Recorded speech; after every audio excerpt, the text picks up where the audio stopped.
President Trump plans a review of fuel efficiency regulations set out by the Obama administration in the final days of his presidency. The news was welcomed by automakers who met with the president in Motor City today, but several states could drive a wedge into any plan to relax standards.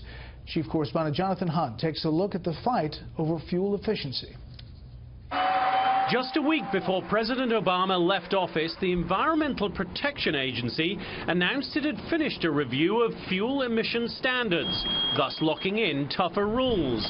The review was not scheduled to be wrapped up before 2018. The new rules called for the auto industry to achieve a fleet average fuel economy of 54.5 miles per gallon by 2025, nearly doubling the 2010 standard, a move President Trump today dismissed as a rush to judgment. We are going to ensure that any regulations we have protect and defend your jobs, your factories.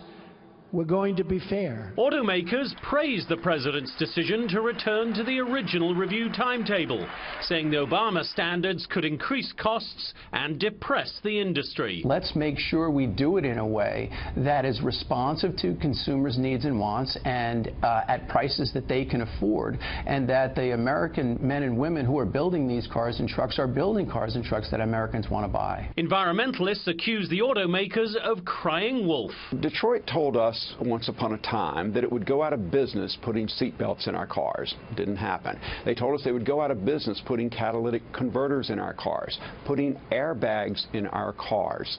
None of that happened. And environmentalists fear that alongside relaxing emission standards, the Trump administration might also move to strike down the waiver California was granted under the 1963 Clean Air Act to set its own rules for car makers. 12 other states have followed California's lead in setting separate standards, so a court battle seems inevitable if the president does revoke the waiver, with California already bringing on board former Attorney General Eric Holder to lead that fight. Brett? Jonathan, thank you.